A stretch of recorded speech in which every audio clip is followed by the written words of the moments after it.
What's up, dance culture? Jai here. How's it going? James has asked me to do a little bit of a salsa history, salsa music lesson. So here I am. The first thing I want to say is that my learning of all of these things isn't complete. I'm still a student of history and music theory, so everything that I explain to you guys now is what I've received from my teachers and from various influential people in the scene from overseas and from our own country. And I've tried to do my best to remember all that stuff on the drive up here so that I can put it into a format that's understandable for everyone and that the timeline makes sense for everything that I'm explaining for you, okay? So what I want to do is I'll talk a little bit about the history briefly because we could spend hours on this quite literally. So we'll cover like the cliff notes over time, what's happened sort of from when it began until now. And then I'd like to go through the individual instruments that make up salsa music and how to hear them, the timing that they occur on, and how to interpret them while you're dancing, because I think that's the most practical application for knowing the instruments. It's something for me that I didn't start to take it as seriously, or the importance of it wasn't really made known to me until much later in my dancing journey. So I only really started to take this stuff seriously maybe 2 or 3 years ago when doors started opening for me in my training and my learning. And as I walked through them, I started to have a greater understanding of the importance of the history and the music. But before that, there wasn't as much deeper meaning to it to me because I wasn't exposed to that on my journey at that stage. So, excuse me, I've got the sniffles. So I've actually got a thing to breathe in. I promise you it's not cocaine. So don't think that don't think I'm getting high. It's just something to stop me sneezing. So basically, it's pretty universal that salsa comes from Cuba. The roots, the origins of the musical influence came from Africa, and there's influences from Europe as well. So basically, the Europeans, particularly the Spanish, as they were sailing around the world, they took people from Africa to be used as slaves to work. And so the difficulty with this is they took lots of different people from Africa, from different tribes and different cultures. So their languages and their cultures didn't mix. They couldn't understand each other a lot of the time. And they collected all of these people and they sailed to the Caribbean, particularly Cuba, and also like in Puerto Rico and some of the other islands around. And once they took them there, and they started working, so there was this big influence from Spanish-speaking people, from African culture, and then it was sort of deposited in the Caribbean, and they were all working and living there. The biggest difference initially was that the slaves that went to the Caribbean, to Cuba, to Puerto Rico, and these islands, compared to the slaves that were taken to the Americas, like the United States, was that the slaves that went to Cuba were allowed to keep their drums, allowed to keep their music.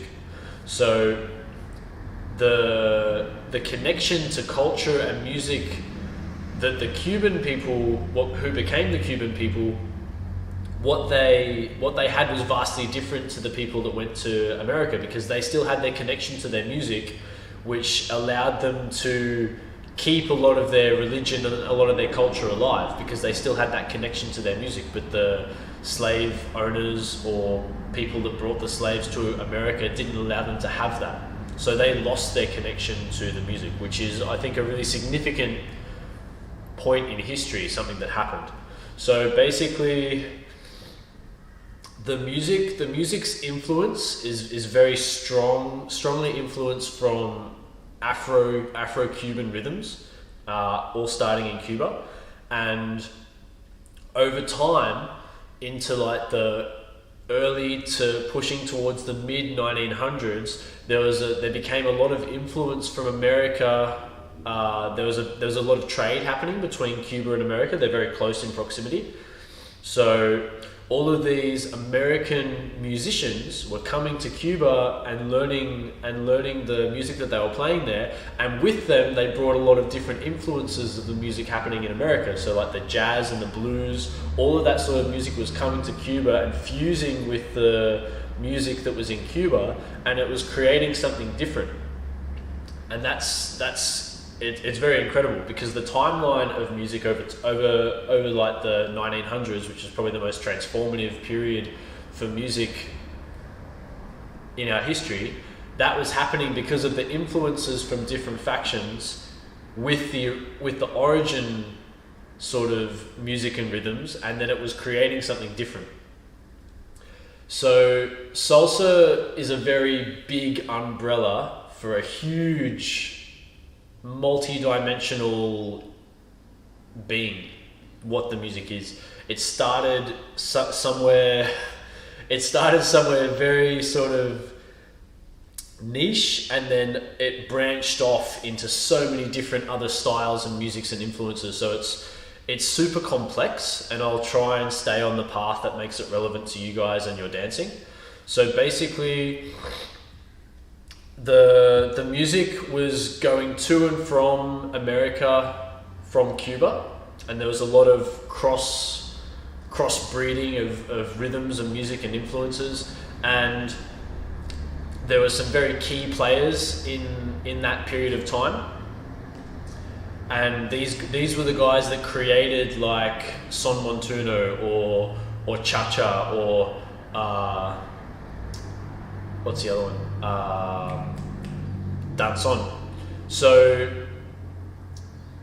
a massive thing that happened after this period, after like the golden era of mambo in New York, was that Cuba got blocked off from the States.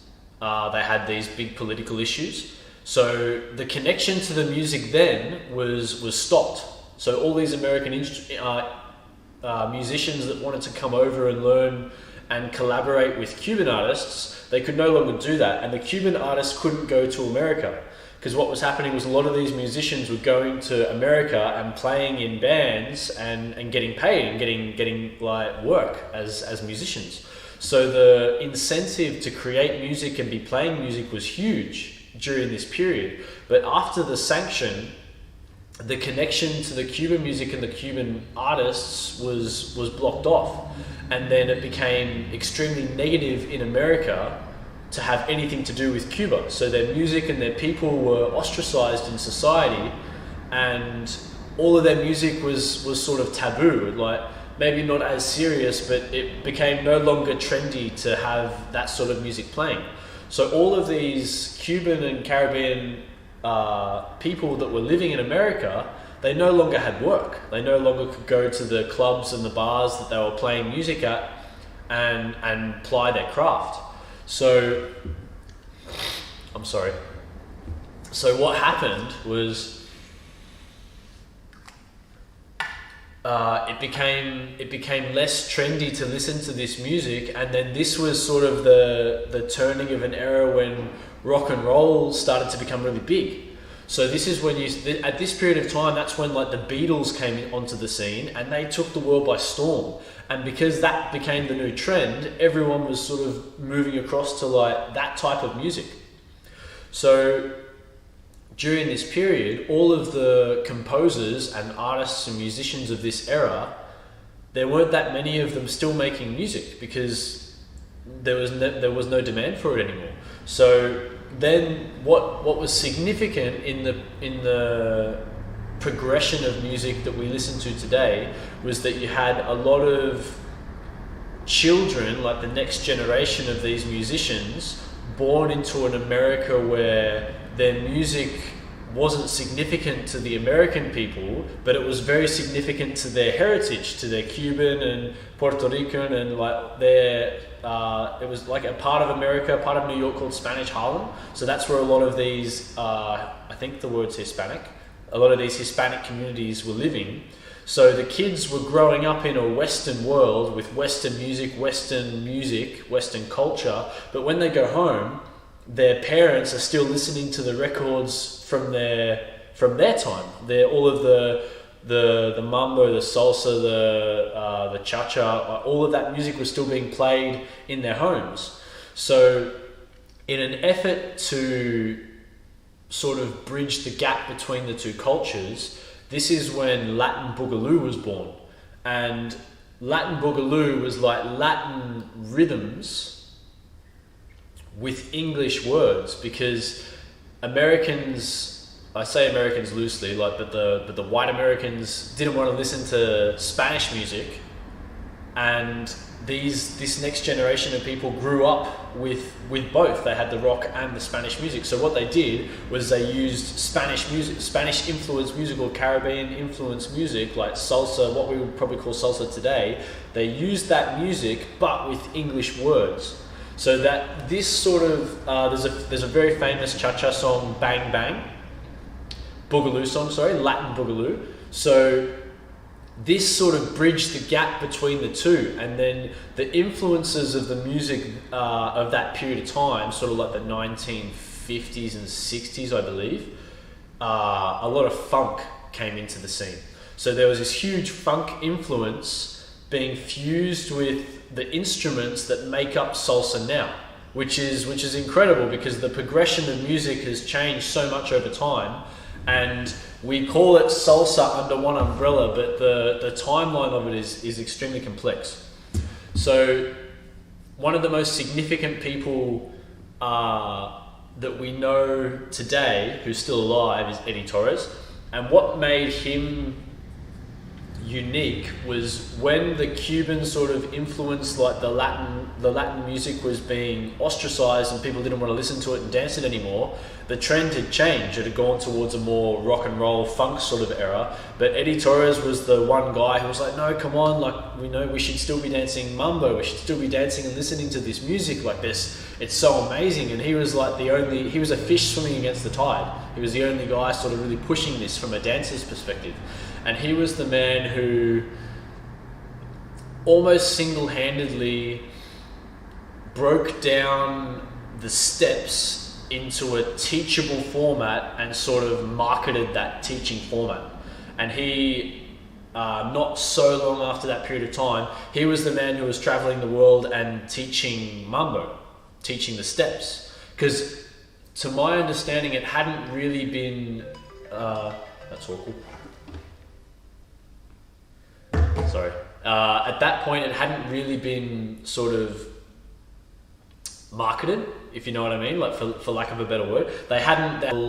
It was kind of like, there's music playing in this club. Some people really know how to dance. So if you're a girl or guy, you would go there and see them and then copy them, and then that's kind of how it progressed, to my understanding. So he was the one guy who sort of broke down what a step was and how to teach the step, and then he started spreading it around the world. He was always passionate about mambo, so he got the name the Mambo King because of this. And again, his significance was because he didn't follow the trend of his time. He was the one guy that was still pushing for mambo, even though it was a dying trend initially, and then it made a massive comeback. And now it's become what it is today. And Eddie's still traveling and still teaching and still sort of touring and performing. Like now, he's become like a much older man. He's in his 70s, I think. So culturally, there is like the salsa world owes a lot of credit to Eddie Torres for doing what he did, because it likely wouldn't be as advanced or as widespread as it is now if he wasn't the guy sort of pushing that along the way. So I know that's a lot of stuff to talk about, guys. I'm trying to make it as brief as possible, but like trying to like still keep key points involved. The thing with music music is really complicated, okay? So because during this period when the music was being created, the different styles, the different rhythms, it's very easy for people to argue and say, no, this is this type of song. No, it's this type of song, and that's very common. So the way I look at it is, during this period of time, there wasn't like a rule book. If you want to play a song, you need to have these instruments in this order at this period of time and these rhythms, and that type of song or this type of music doesn't involve this instrument, and it can get really complex. So that wasn't really around. So there are instances over time where the instruments involved in songs might have been incorrect or not what makes a song a song. So I'll give you an example. The cha-cha-cha, the music cha-cha-cha, comes from son montuno, and then there's a very distinct similarity between son montuno and cha-cha-cha, because son montuno is like the father of cha-cha. Over time, as it progressed, out of son montuno you have cha-cha, you have guajira, and you have boogaloo. Guajira is cha-cha music but without a campana, without a cowbell. Cha-cha is the same music with a campana. So it's not like to say that this is a rule, it has to be this way, because a song can start out guajira and become cha-cha-cha. So the point I want to highlight now is that you might hear a song that has a particular rhythm from a certain instrument, which would indicate that that's the definition of this song, but it's not always the case. There's a very famous song by Celia Cruz, who was a huge singer in this era, in like sort of the 1950s when mambo was like king. The song is, I think it's Kimbara, Kimbara, Kimbamba, that song, which is a very famous song. Everyone knows that song when they hear it. But the clave is on the wrong rhythm for this song, because the musicians that were listening to music from different influences would just copy a lot of the time. So without knowing the reasons behind why it is the way it is, they would sort of go off and do these things and create new things. And a lot of new music was created because of this phenomenon. So there are like certain mistakes over time where people have maybe not had a formal education about what type of music there is, and have gone and created something, but it's got some inconsistencies from what the music of the past was doing. So the takeaway point is that there are definitions for different types of songs. Salsa is the umbrella, but inside that there are dozens of different types of music which all have different types of dances that are appropriate for those styles of music, those different rhythms. The take-home point is that it's not black and white with music. Music, there's so many shades of grey, and people can argue till they're blue in the face about it, but try not to get too caught up in it. If you hear what you hear, that's what you're hearing. There are steps that are appropriate for different types of rhythms, but there's a lot of grey involved in that. And what I want to focus on now is that's like a bit of a brief history of salsa, and feel free to ask me questions and I can clarify anything that you might be interested in learning.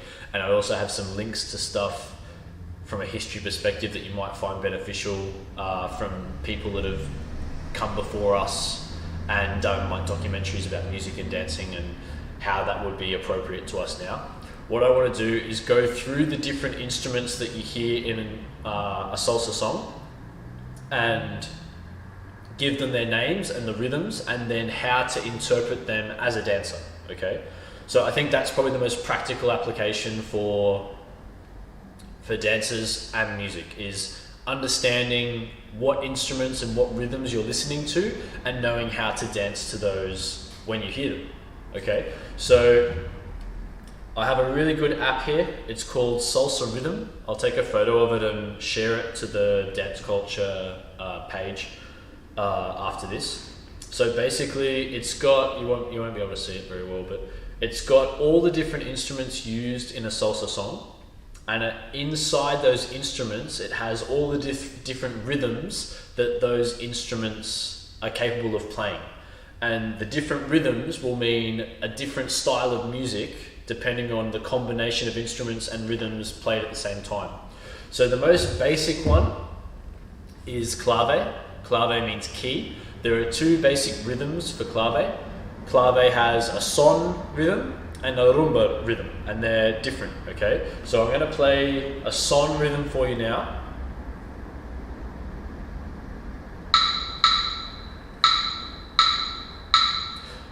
So this is one of the first things that you might notice when you listen to the song. What is the clave doing, okay? So if you want to dance to it or step to clave, it's very basic because there's only 5 points that you can acknowledge, right? So what is really common is like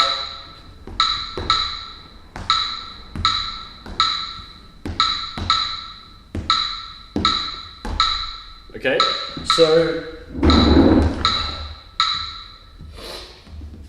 that clave is the one you would hear the most often. Da, da, da, da, da. And that'll be in most salsa songs that you listen to like universally. The other clave rhythm is rumba clave, and that's what you'll hear with wawanko. So I'll go into that a little bit as well, but it's only a tiny little bit different. It'll probably sound the same to you.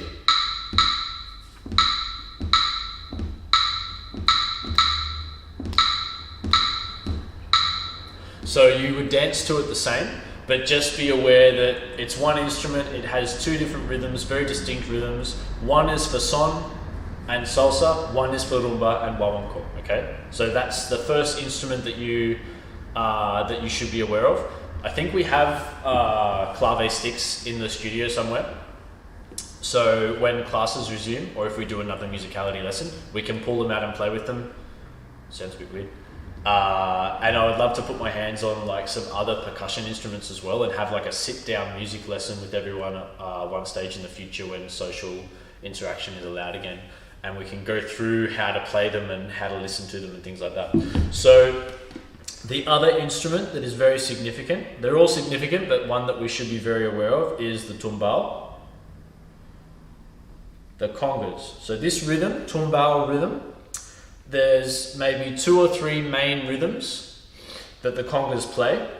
So I'll give you one now.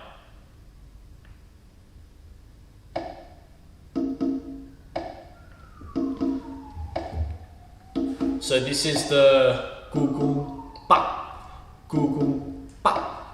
So this rhythm, this conga rhythm is called tumbao or simple tumbao, and with this alone, you can dance salsa, but the more common one that you're probably aware of is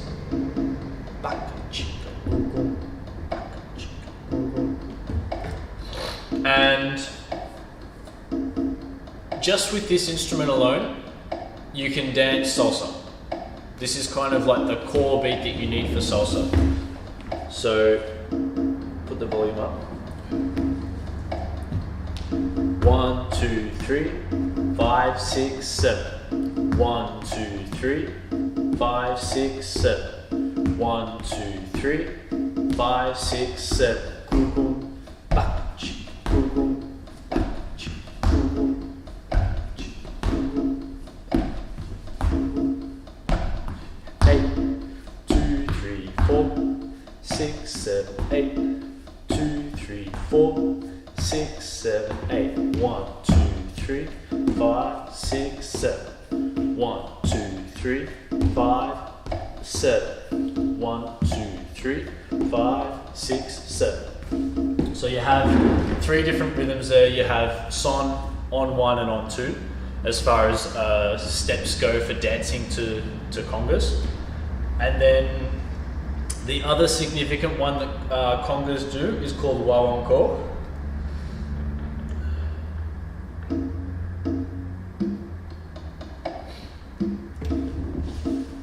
So it's the same instruments, just a different rhythm.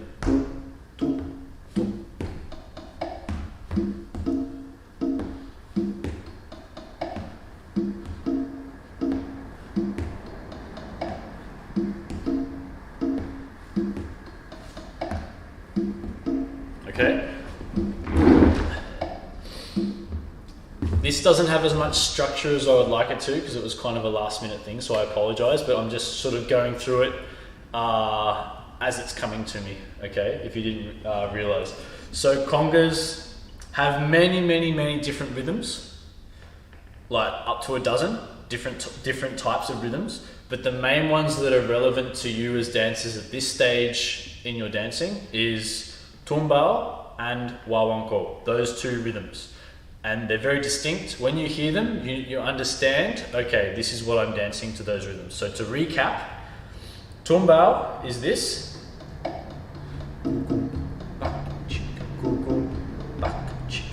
Then when that changes to wawanko, listen.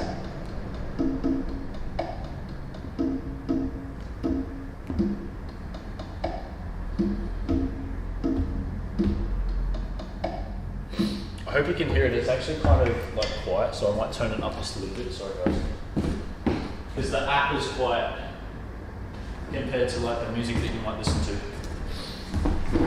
So these are congas. So the next one that I want to go through with you is the campana or the cowbell. So this is very distinct. Have a listen to this.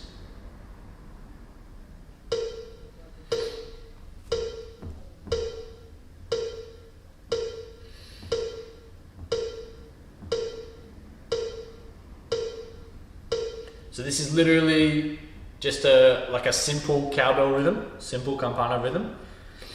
And then you have like more complex and variations of these rhythms.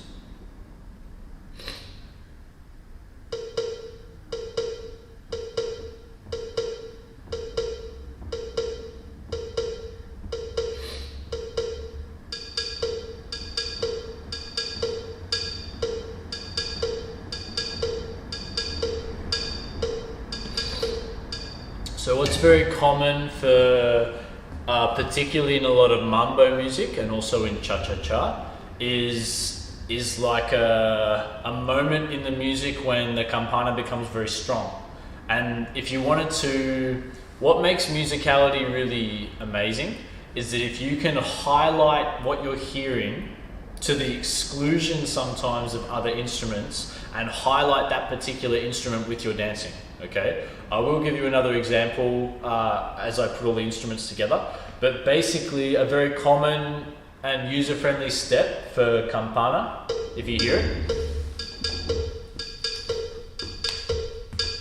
So you're hitting the singles. Dong, ding, dong, dicky, dong, dicky, dong, dicky, dong, ding, dong, dicky, dong, dicky, dong, dicky, dong. Okay. So this is campana. Then you have the piano, which in salsa music is called montuno. Okay, so there are like so many different piano rhythms, so many different montuno rhythms.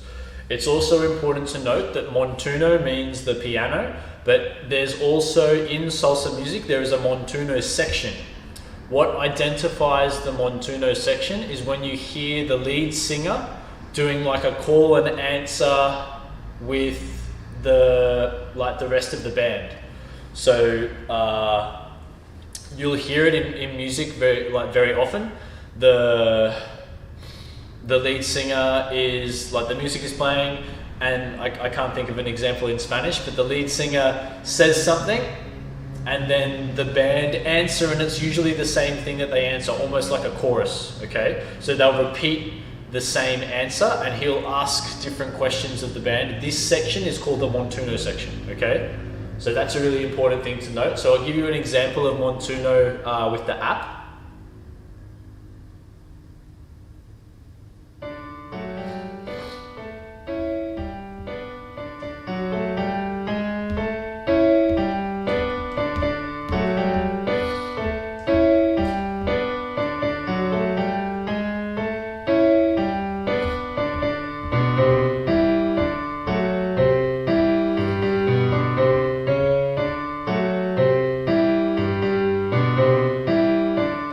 The important thing to note with all of these different instruments is that they're all rhythms, and rhythms repeat themselves. So if you want to dance musically, if you can understand the rhythm and understand the timing of the rhythm, then it will mean that you can dance to the rhythm.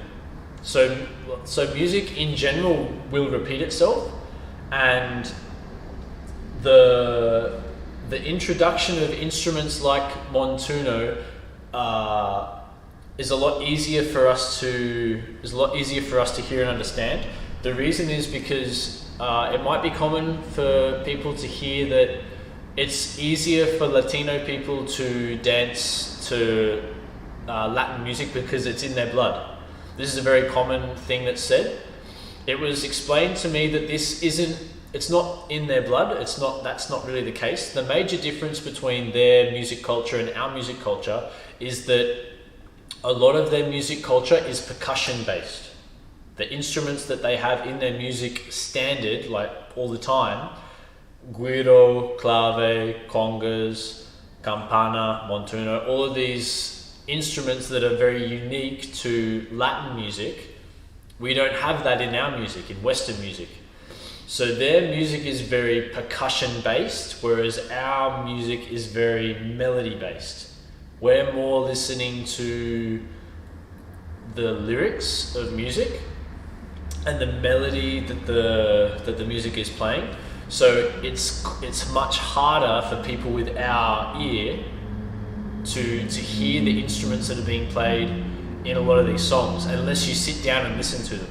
But when they say it's in their blood, what this kind of translates to is they've been listening to the music since they were very young. They're more familiar with the instruments that are involved in that type of music, so their connection to it is closer than it would be for us, because we haven't heard the music since we were children. So that's a bit of insight into why it might be easier for Latino people to connect to the music, because it's very common for that stuff to be played in their households, to my understanding. Like, we didn't have that growing up. We had, more rock and roll and hip hop and funk sort of music like when I was growing up. So my ear is more attuned to that type of music. Whereas initially it was very hard for me to understand salsa music because I didn't know what these instruments were. It wasn't until I started to investigate and started to educate myself more that I could understand things like that. I'm sort of pushing through, guys. There's other stuff like there's a guiro, which is very common in cha-cha-cha. So I'll give you an example of guiro. If you don't know what guiro is, it's kind of the wooden instrument. It's kind of long, and and it has ribs down the spine of it, and then there's a wooden stick or a plastic stick, and you scrape it up and down the spine of this instrument, and it creates this this example that I play for you now.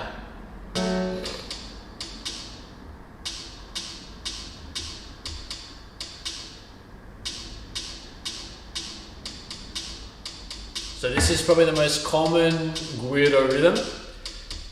It's for son.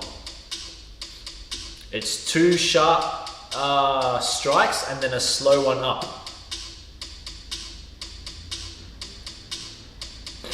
Okay, I have to blow my nose, I'm sorry.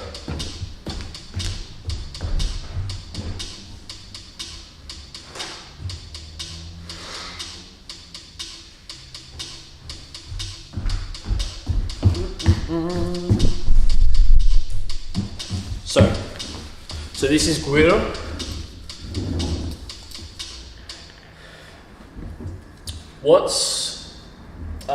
What's interesting with salsa music is that all of these instruments might make an appearance at different points in a song, and the introduction of different instruments at different points in songs will indicate a different moment in a song. Whether it's a montuno section or a mambo section or an intro or a verse or a chorus or whatever it might be, different instruments or an instrumental or a descarga, different instruments at different points in a song will indicate a different part of the song, okay? I don't want to go into them all because it's super involved and super complex, but the take-home point for that is that different instruments have a different role in a song, And when you hear those instruments, it'll indicate, okay, this is that type of the song now, and that might indicate a different way that you dance. So an example of this is descarga. What you'll hear in a lot of music is sometimes a descarga section, and that's when the montuno, the piano, and some of the other percussion instruments become quiet during that part of the song, and someone is going like mental on timbales. So timbales is like I'll give you an example now.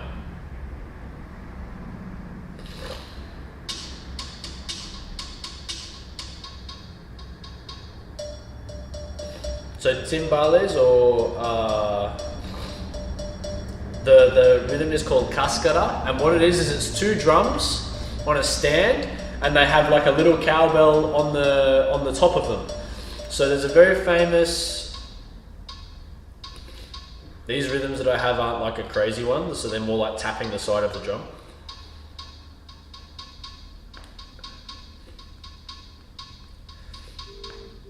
There's a very famous timbalero, his name is Tito Puente, and in a lot of his music, he will have like an instrumental period, and he's just going like mental on timbales, and that would be like a descarga.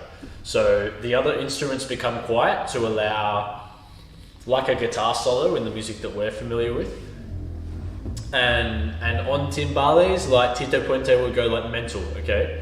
And during that period of the song, if you ever watch like performance songs or competition songs, that time is when the dancers that are dancing to that music go like a bit crazy. So they'll have like an insane shine section, or they'll do like a crazy partner work section with lots of like tricks and drop catches and things like that.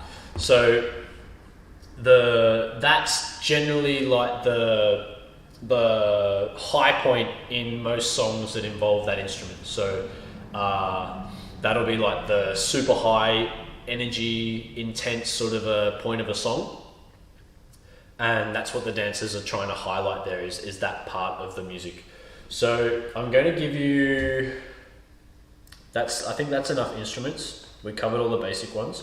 I'm going to play a song for you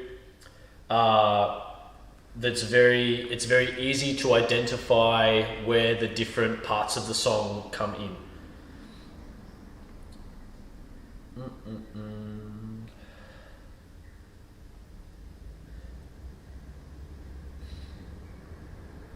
So have a listen.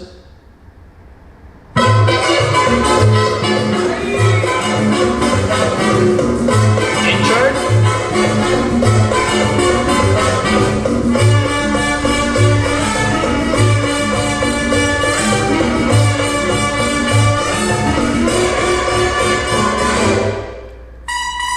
Change. Verse 1.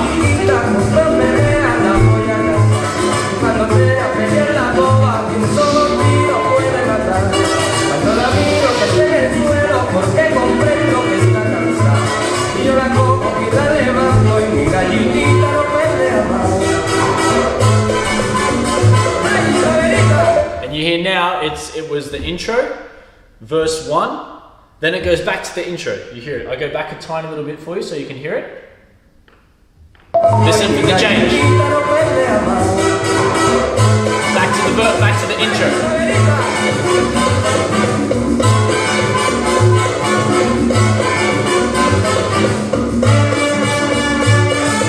Intro.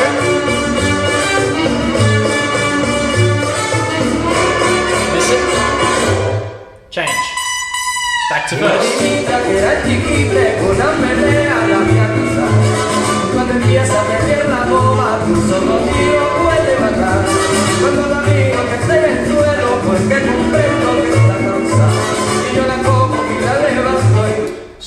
So this is an example of how music repeats itself. Intro, verse 1. Intro again. The same music is being repeated, so they've copy pasted and put it after the first verse. and then they repeat the verse 1 again. So the next section that comes up is actually relevant to what I said earlier. This part of the music that's coming up is called the montuno. So this is the call answer thing between the lead singer and the band. So have a listen to this change.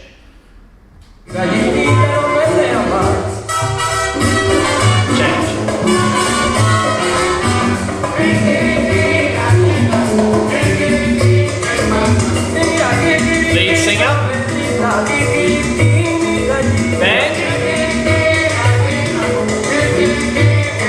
lead singer.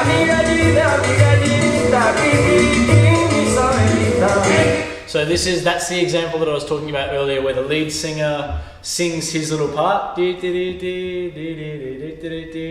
then it goes over to the band, and the band collectively answer him with whatever their lyric is. I wish I understood Spanish. Maybe Diego can translate for us or something like that. But that's a different part of a song.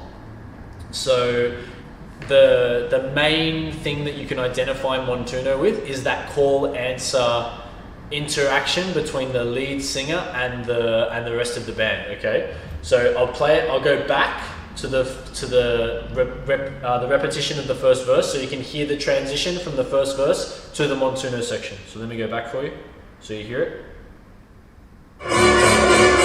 Intro, verse 1. Mi gallinita que era chiquita con hambre a la piazza. Cuando empieza a meter la goma, un solo tiro puede matar. Cuando la amigo que esté en el suelo, pues que comprendo de esta causa. Si yo la como y la levanto y mi gallinita no me lea más. Lead singer. Band. Oh, sorry, lead singer. Band.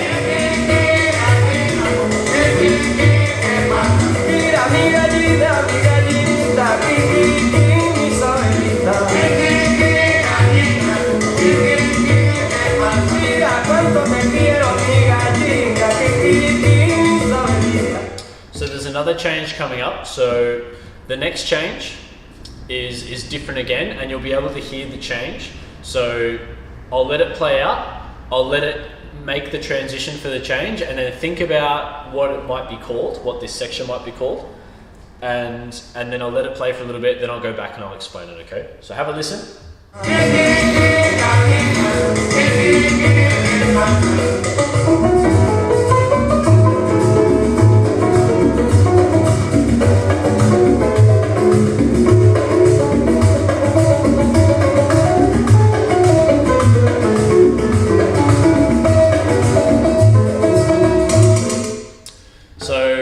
All of the singing stopped, which indicates what?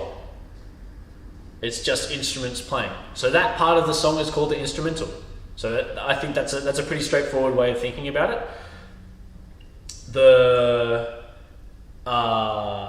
interaction between the lead singer and the band stops, so the montuno section ends, and then the instrumental section starts, and it's quite strong with the piano. So have a listen again. I'll go back to that part for you. Montuno, lead singer, band,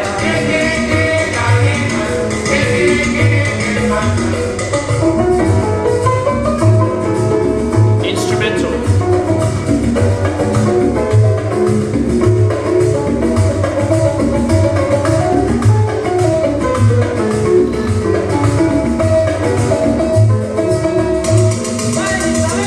Okay, so what you hear there is the timbalero going taka taka taka taka taka taka. He's hitting his instrument to indicate another change. So it's indicating a build up in the song. So listen to that part one more time.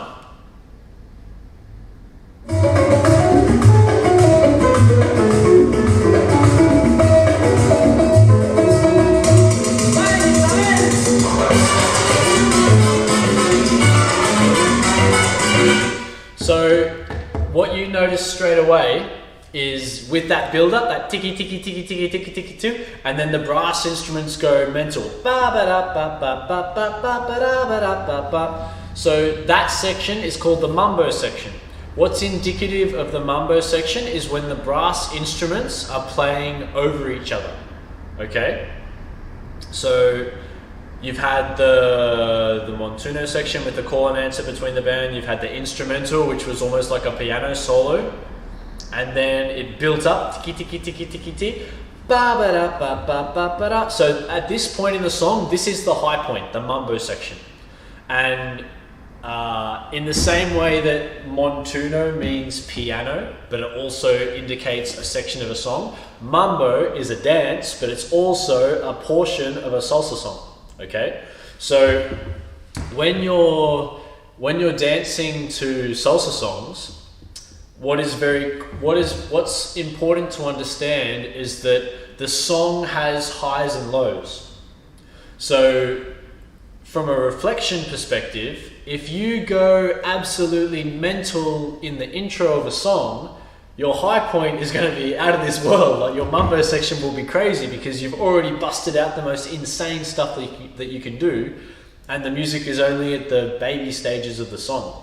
So when you're dancing to music, try and let the music show you what you can be doing and how you can be dancing, because the music is giving you the cues.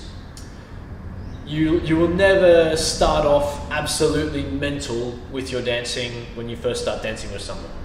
Allow the music to indicate what you can do and start off slow and allow it to build, because you need to establish a connection with someone.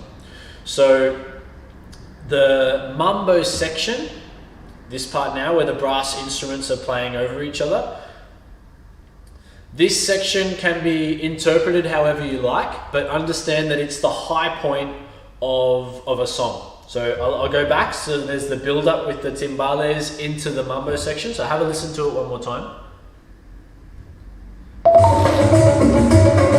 Instrumental, piano instrumental.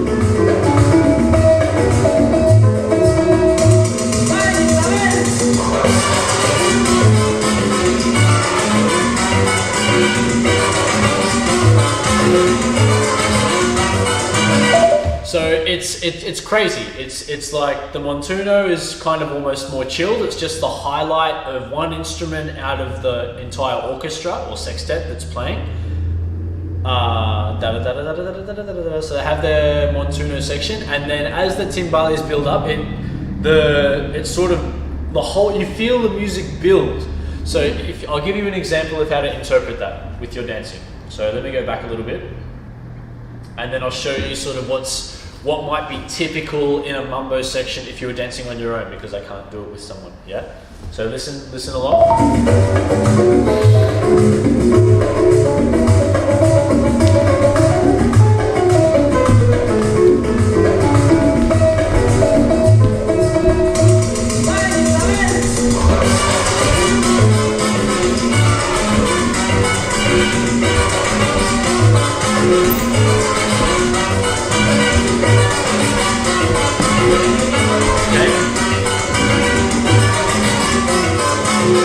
So it's what I'm trying. My heart rate's like flying now because I've gone from sitting down and chatting to like busting out,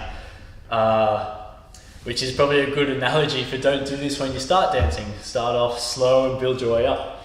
I'm probably also very unfit at the moment because I'm not dancing so much. So what this section of the music highlights is a transition between two different parts of the song. There's a segue through the timbales. And this can be something that you notice when you're dancing. That's like a cue.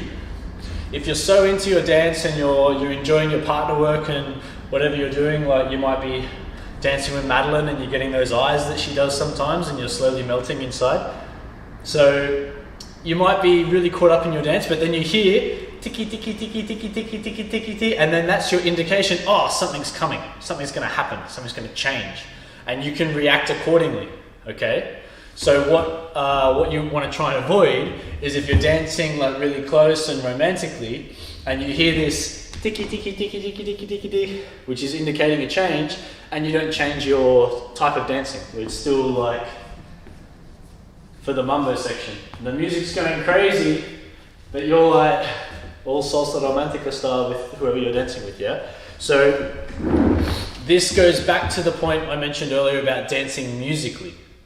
If you can highlight what the music's doing with your body, that's incredible. That's a great interpretation of what you're listening to. Yeah. So I go back one more time so you can listen to the transition from Montuno to Mambo.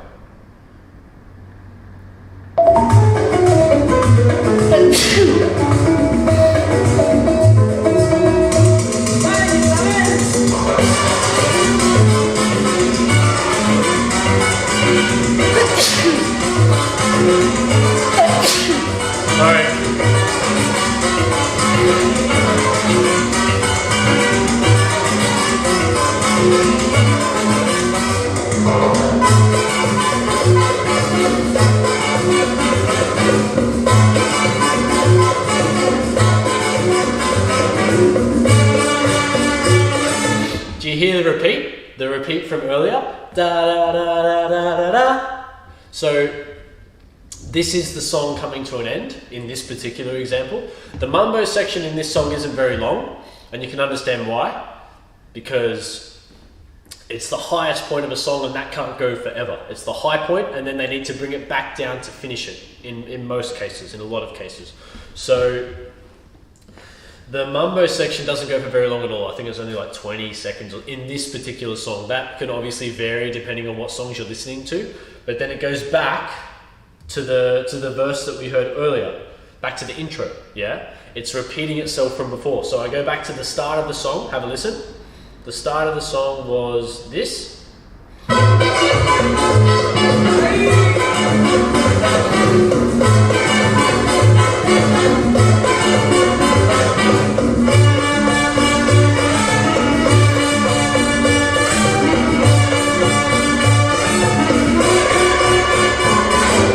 Listen. Verse 1.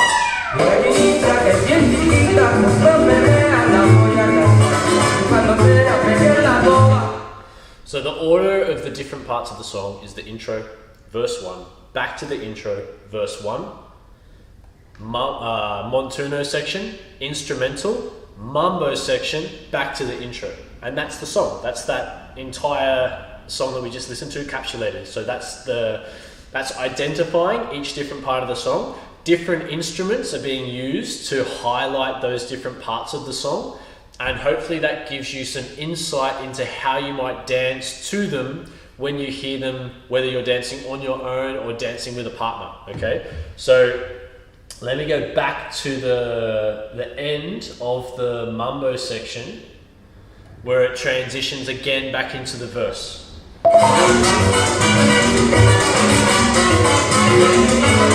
We do the whole mambo section. Listen.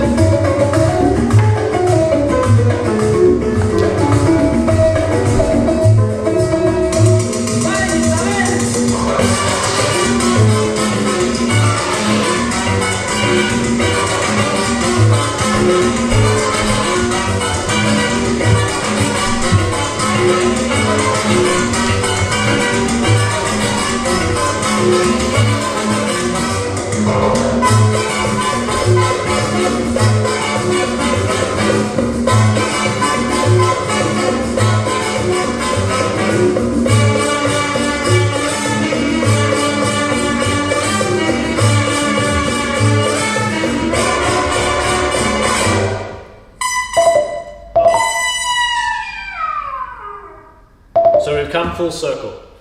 The end of the mambo section, seeing the intro come back in, exactly the same repeated. The intro had 3 parts in the song. At the beginning, after the first verse, and then at the end. So if you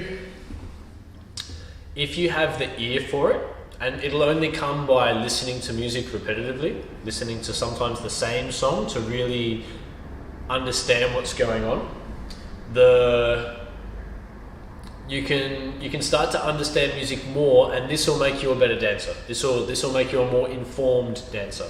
So if you can learn more about the music we're listening to and understand and learn how to interpret it better, then your dancing will really go in directions that it might not have been able to go in the past because you have that understanding. And full disclosure, like I'm still a student of it. I'm still learning. I still check in with my music teacher every time I have a question. If I listen to a song and I go, oh, what would you call this? Because this goes back to how music can have guidelines, but there aren't really strict rules. So sometimes there are discrepancies or contradictions in music that you listen to, because in that era when the music was being created, they were kind of just making it without too much consideration to, oh, we can't play this instrument at this time because that means it's like this. So there was a lot of crossover of different styles which birthed new styles, but it created some inconsistencies with music. So the thing to be aware of is that music isn't so much a black and white thing. It's this or it's that. There are always shades of grey with it, so don't get too caught up in the definitions of things. It's still important to be aware of them, and there are some groups of music that could only be identified as one thing, but then things that have those characteristics and characteristics of another pool cross over between those two pools of music, okay? So I hope this has provided some sort of insight into music and a little bit of the history. I would love to be able to do something that was more like topic specific, but I'll probably leave it at this for now. Or actually what I can do is I want to give you another example of a song that introduces instruments slowly, and then, because it's fine to listen to one instrument on its own, but then you don't know what that instrument sounds like with the rest of the band playing at the same time. So I'll play one more song for you. Have a listen. Bienvenidos a nuestra lección de ritmo latino y nos vamos en salsa. Ritmo 4/4. 1, 2, 3, 4. 1, 2, 3, 4. Para bailarlo lo hacemos en 8. 1, 2, 3, 4, 5, 6, 7, 8. Maracas dicen cha, chiqui, cha, chiqui, cha, chiqui, cha, chiqui. So in this song, there's one guy singing over the top. It's in Spanish, but you can kind of understand, like it's just counts. 1, 2, 3, 5, 6, 7.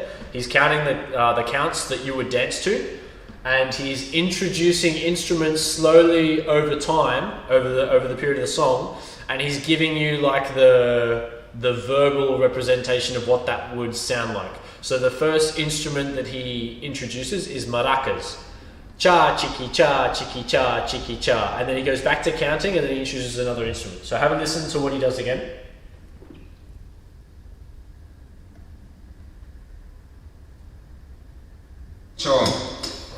Maracas dicen cha, chiqui, cha, chiqui, cha, chiqui, cha, chiqui. And you can hear the maraca. 1, 2, 3, 5, 6, 7. El güiro dice trua, chaca, trua, chaca. 1, 2, 3, 5, 6, 7. So that was the instrument that we mentioned earlier, the guiro, which is the longer instrument with the ribs on the side, and they have a wooden or a plastic stick that they drag up and down the side, which creates that guiro sound. Okay, so have a listen one more time. El güiro dice trua, chaca, trua, chaca. 1, 2, 3, 5, 6, 7. Conga dice pa, pa. 1, 2, 3. So go back to the beginning. He started with maracas. He introduced a guiro. Then he introduced congas. Gugum, gupaka chica, gugum, gupaka chica, gugum, gupaka chica. Have another listen. 1, 2, 3, 5, 6, 7. El güiro dice trua, chaca, trua, chaca. 1, 2, 3, 5, 6, 7. Conga dice pa, pa. 1, 2, 3, 5, 6, 7. Ok, ahora el tumbao del piano. 1, 2, 3, 4, 5, 6, 7, 8. So now what you're listening to sounds like salsa. Before, with just 3 instruments, it doesn't really have that salsa, but until the montuno is introduced, the piano, that's when you go, oh, okay, that feels like salsa now. That's how I interpret it anyway. So when you're listening to these different instruments being introduced,